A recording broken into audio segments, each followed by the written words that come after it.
Hello, my amazing children. This is Grandma Carla, back with the last chapter of Ralph S. Mouse by Beverly Cleary, Chapter 9. The Surprise.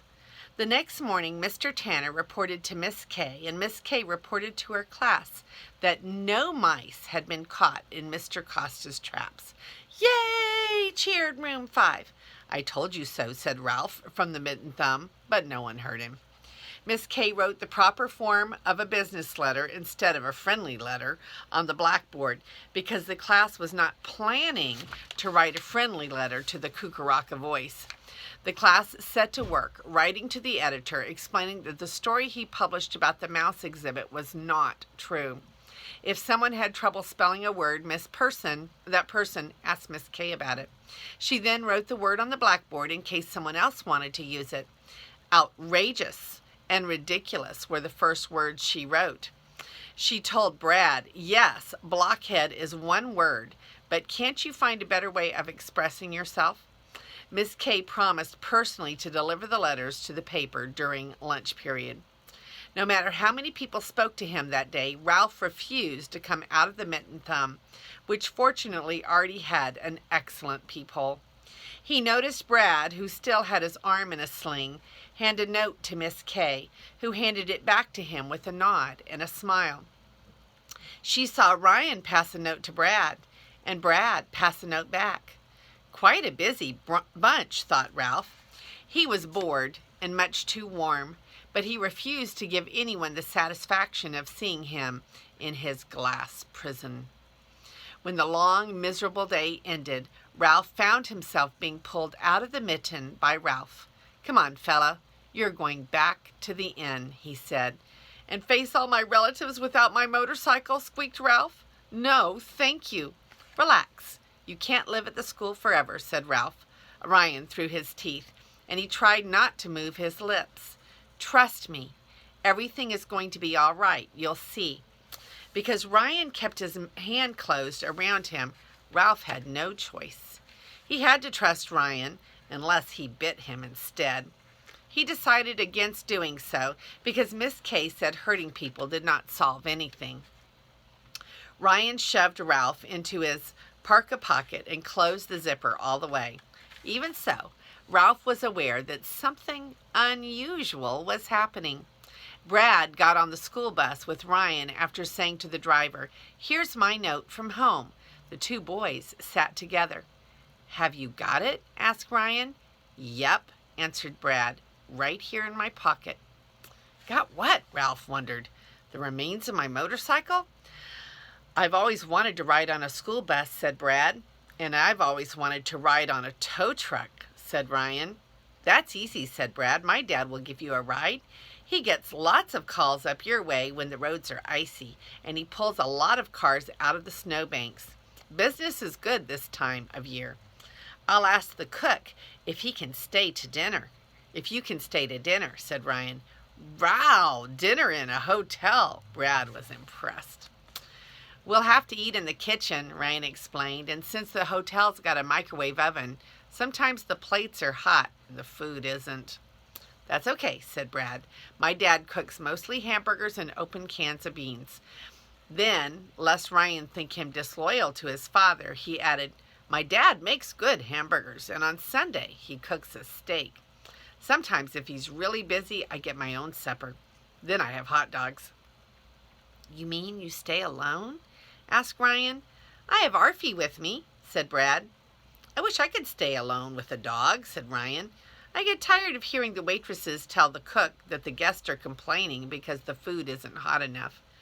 Ralph resented being imprisoned by a zipper, and the conversation was boring because it was not about him. He thought about biting his way out, but he did not like the taste of nylon. Besides, a school bus was not a good place to hide.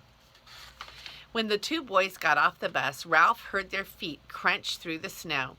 The inn was at a higher altitude than the town of Cucaraca, and the snow lasted longer. Then he heard their feet stamp up the steps, scratch on the doormat, and enter the lobby. The old clock was still managing its familiar slow tick-tock, To Ralph, it sounded like an old friend. "Hello there, boys," said Ralph's protector, Matt. "Ryan, I'm glad to see you have a friend." So Matt had not lost his job after all. Then, as Ralph had hoped, the little mice must have moved upstairs, where they would be unable to taunt him about losing the motorcycle. Feeling more cheerful, Ralph began to jump around in the slippery pocket. "Let me out," he demanded. Ryan unzipped his pocket and lifted Ralph out, but held on to him. How good the lobby looked! A fire still burned in the old stone fireplace, and the grandfather clock and the television set were right where they had always been. One thing was different. The lobby was neater than Ralph remembered it. Ashtrays were clean and old magazines arranged neatly on tables. The desk clerk ignored the boys, who did not stop to remove their jackets before they knelt in front of the clock. "Do you think it will fit?" Ryan asked Brad. "We'll see in a second." Brad pulled something out of his pocket. "Wow, a Laser XL7, just like you said," breathed Ryan, as Brad set a miniature sports car on the floor and pushed it carefully through the highest part of the arch at the bottom of the clock. The car was low enough, if maneuvered by a skillful driver, to slip through. "See that, Ralph?" Ralph had seen all right. The sleek, mouse-sized car, with wire-spoked wheels and knockoff hubcaps, was painted silver gray, the right color for whizzing unnoticed through shadows. The broad, thick tires would stand up to the rough surface of the carpets and make a wide splash through puddles. The doors did not open, but the windows were big enough for a nimble mouse to climb through. And after all, racing car drivers did not open their doors. Ralph was squeakless at the sight of such a beautiful sports car. Why, with a car like that, he would no longer have to hang on to his tail to keep it from tangling in the spokes. He could just hop in and take off.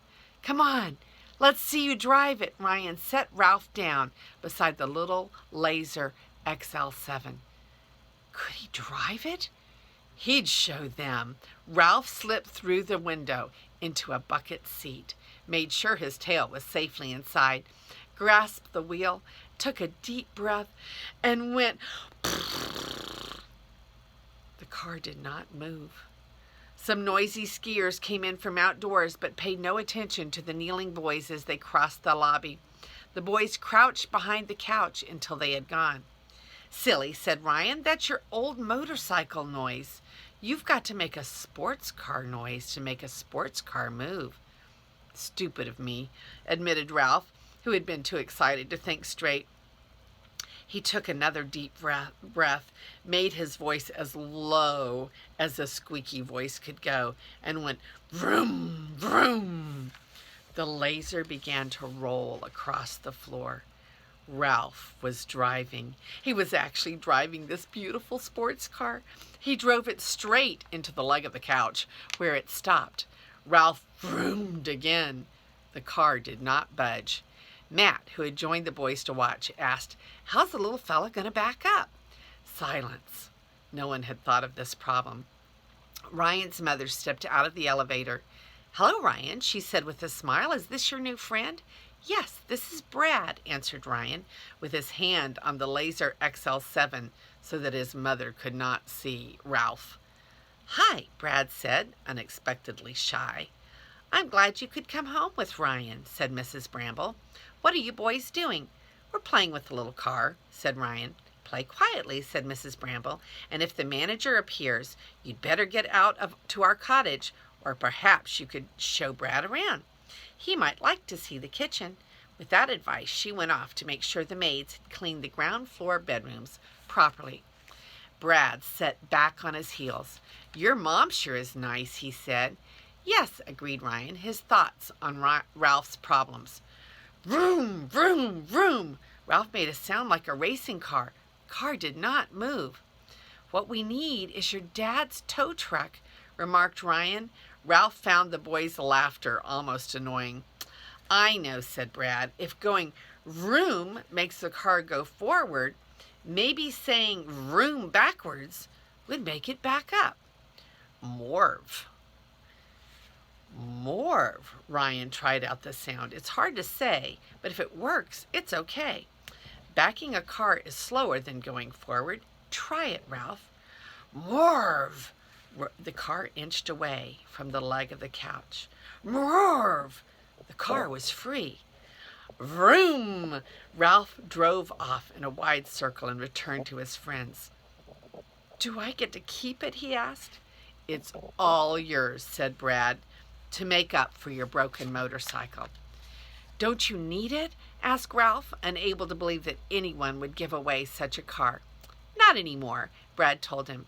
Not since I have a BMX. Ralph was speechless with joy. He ran his paw lovingly over the dashboard of his very own car.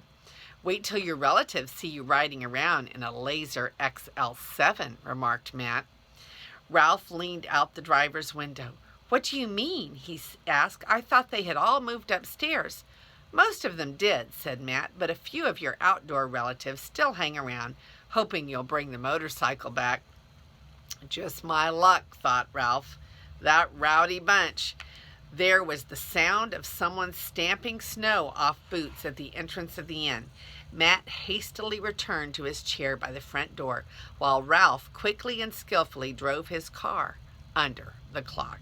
The boots turned out to belong not to a guest, but to a man delivering the Cucaracha voice. He shoved the papers into the rack and hurried out.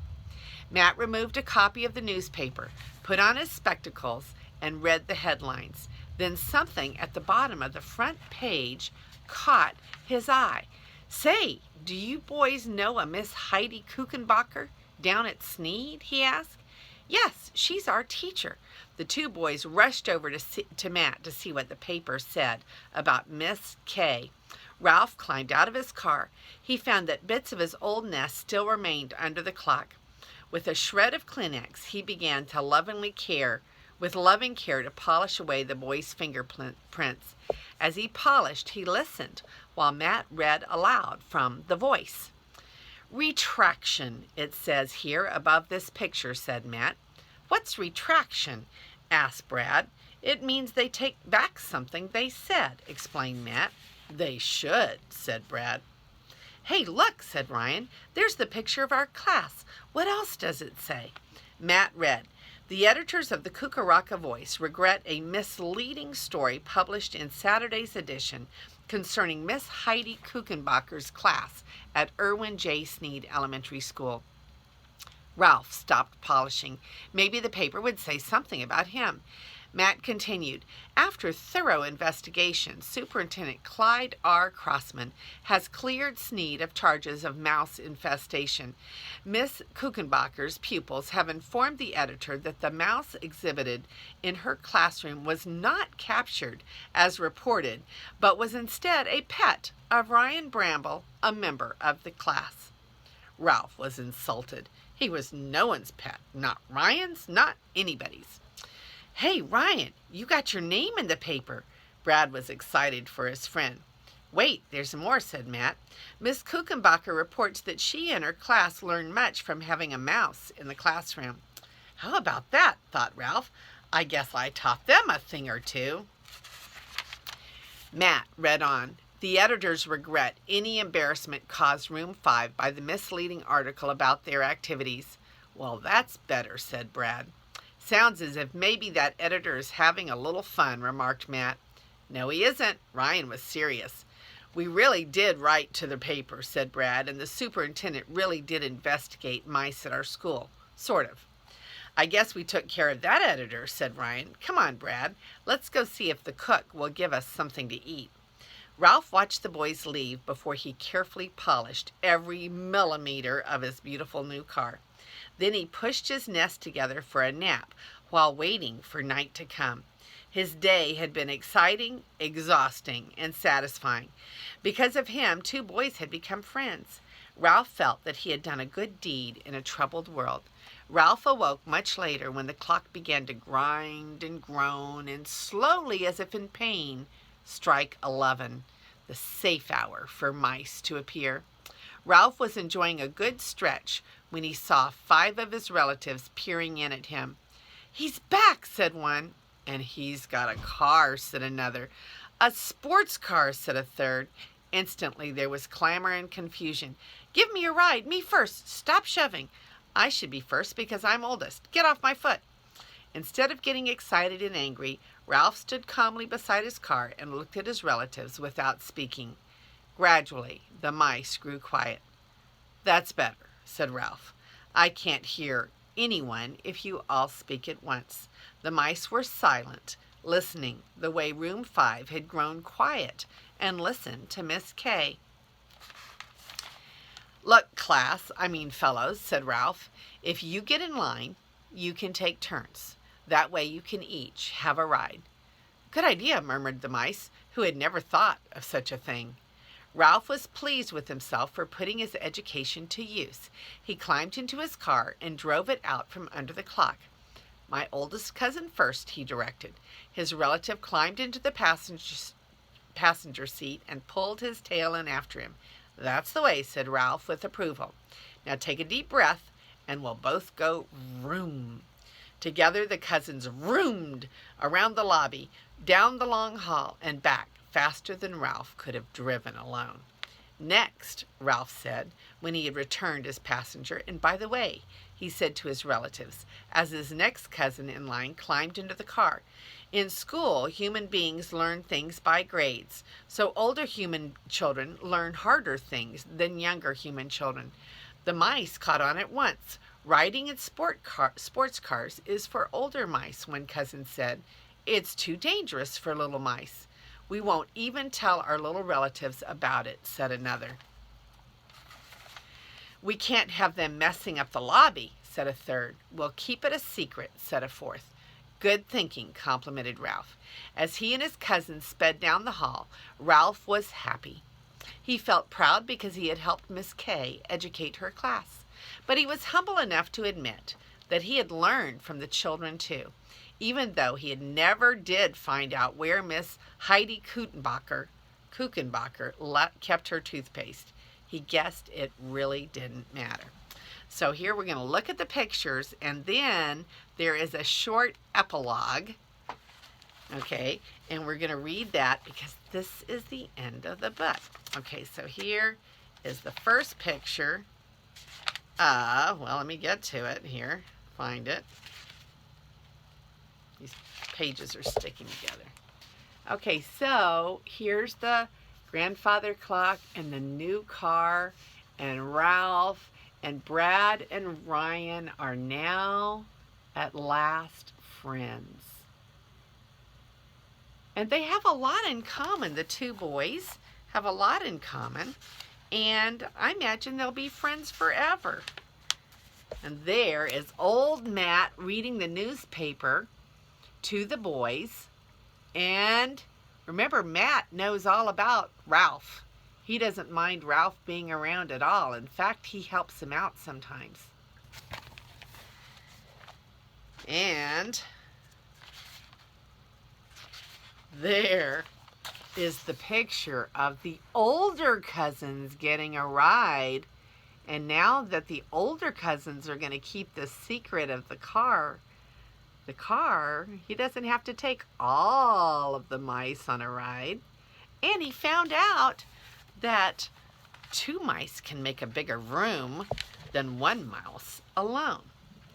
So he gets a faster ride when he gives one of his cousins a ride. So here is the epilogue. When Brad's father came to the Mountain View Inn in his tow truck to take Brad home, he met Ryan's mother. 6 months later, they were married, and Ryan and Brad became brothers. They all lived in a house in Cucaraca, California. Ryan was pleased to have a father, and Brad was happy to have a mother. Most of the time, the boys were glad to be brothers. And Ralph? The boys decided that the dog Arfie might take an interest in a mouse for the wrong reason. Ralph remained behind at the end, where he rides around every night in his sports car, generously giving rides to his relatives and enjoying their company now that they have benefited from his education. He is strict about one thing, however. Ralph is the only mouse who sits in the driver's seat of the Laser XL7.